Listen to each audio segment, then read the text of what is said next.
I would name is the problem with which 2/3 of mankind goes to bed every night, and that's the problem, when do we eat? The feeding of mankind, the feeding of the poor, the clothing of them, the housing of them, means the industrial revolution of the underdeveloped countries of the world. So how is that revolution going to be managed humanely?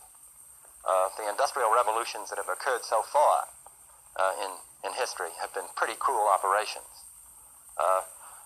We deplore the Russian story, we look with horror on the Chinese story, but we ought to examine our own histories and our own memories of what it took to conduct the American Industrial Revolution.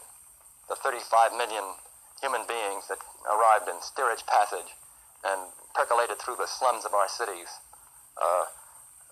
The Chinese that are buried under the ties of the railroads, as Archibald MacLeish has said.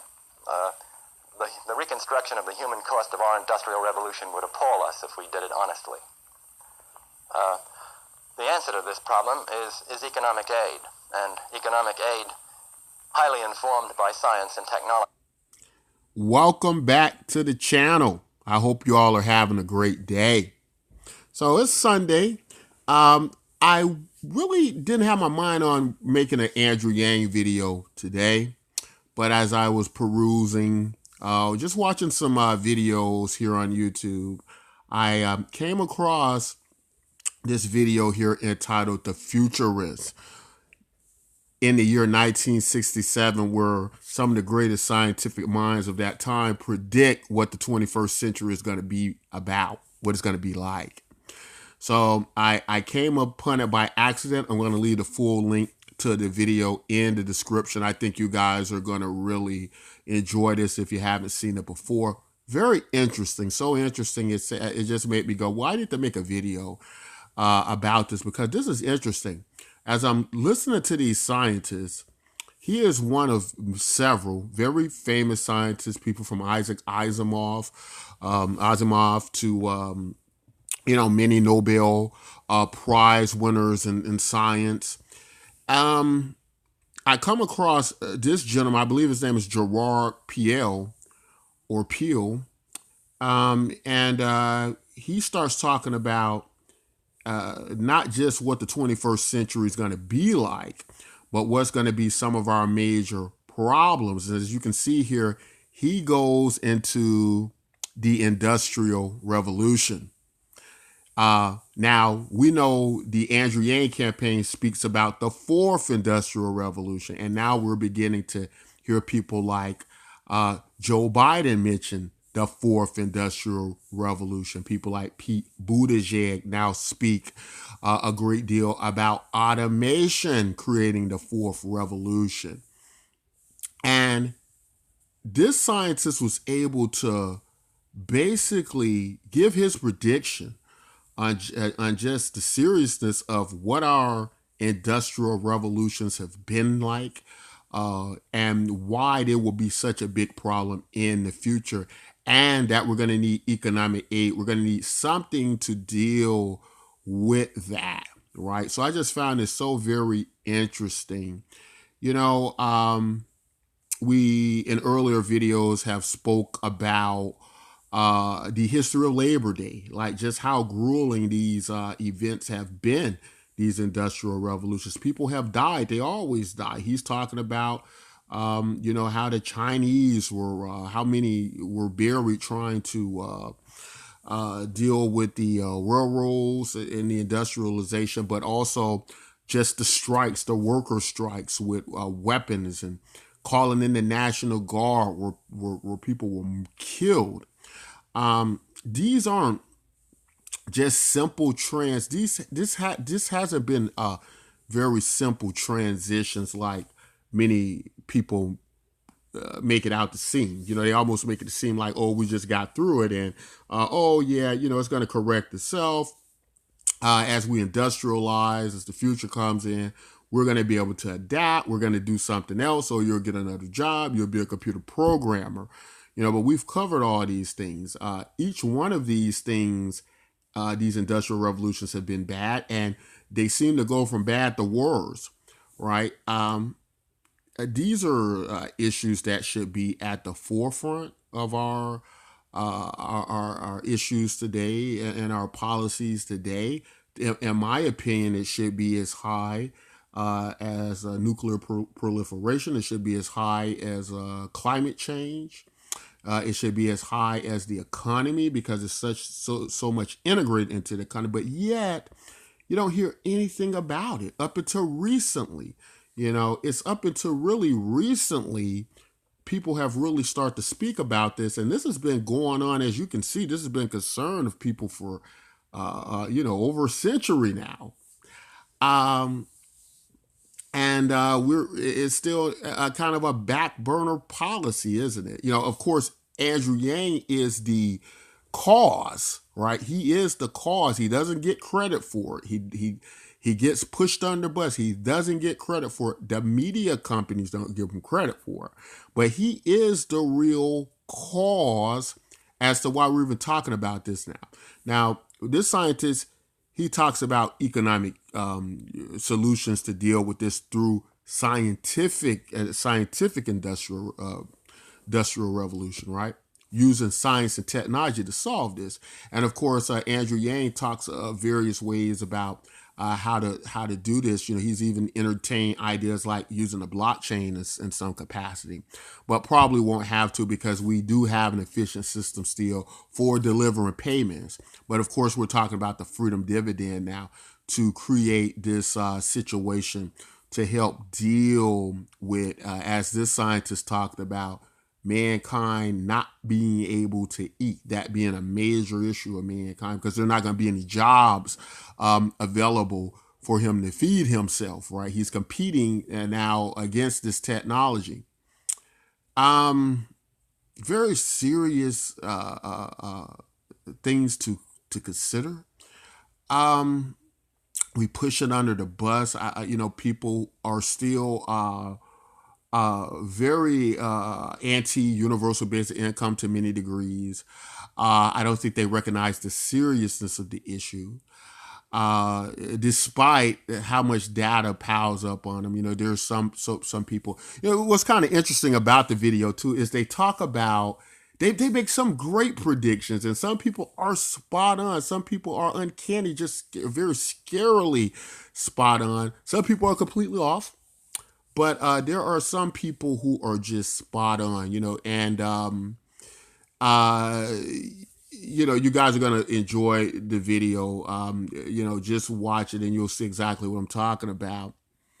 But this is where we're at with this, guys. And that was the point I was going for. And so the scientist gets right opinion control. He's calling it opinion control. Today we call it the media, right, influencing people's minds, right? And much of that has to do with our entire thought process on everything, right? And the concerns we have and where the major issues, how we consider them, right? A lot of it comes from what we see from media groups bombarding us with stuff week after week, right? So whatever their agenda is to put out there, many of us are consuming this over and over again. It does something to the brain, where you decide to, where your brain starts to kind of shift to, okay, this is the major issue. It's a type of control. It's in some cases it's even CIA tactics that have been used in a mix of this media way to influence our minds, right? They talk about using drugs to control people. I found that quite interesting how they talked about the drugs to deal with people and the levels of anxiety and depression that Andrew Yang speaks about quite a great deal as being leading problems in our society today, and very cutting down on our standard of living, our life expectancy. Just how we have to really think about these things. Careful what we consume, media wise, and always question if it's true, even if it sounds good to you, even if it's something you think should be true. Take a moment to just question it, right? Because a lot of people have been like that with the freedom dividend. A lot of people automatically shift to some type of communism or socialism, and they don't think about that there have been many champions of these ideas, like universal basic income, who weren't socialists or communists or anything like that, that they have been very core conservative ideas throughout the history of America. And so we need to take a moment and really get educated about these things. But the fourth industrial revolution, as the scientists predicted decades ago, 1967, it's going to be one of our major issues in the world today, right? And we have to impart that to American people, that they understand automation has caused so much issues. It's more problematic than the scapegoating of immigration. It's more problematic than what the job economy is going to be, because the job economy is not going to be able to sustain itself against artificial intelligence and robotics. You just cannot compete with them. You can forget about that. Yeah, that's just what I want to share with you all, guys. Tell me all what you think about this. Maybe you'll get a chance to watch the full video, The Futurists. And it's just some fun predictions they make, and some people get things very, very correctly. It was this kind of weird idea going around. Well, what I thought was weird, that I actually found out wasn't weird a few weeks ago, where this one guy is on there, he's speaking about, well, with something like space travel, we're going to be sending people to other galaxies or using space travel, but you're not going to be sending the actual people there. You're going to be beaming them there, their consciousness there, and kind of like these radio waves and things like that. So I said, this sounds, at first my mind switched to, this sounds crazy. And then I recall several weeks ago reading this article about how they were saying interstellar travel is just going to be too crazy and extreme, and what they're going to do is just send these kind of, going back to the robotics, advanced robotics revolutions, send these robots out into space who can handle the radiation, who can handle the isolation, and then beam the consciousness of human beings through radio waves to inhabit these robotic bodies.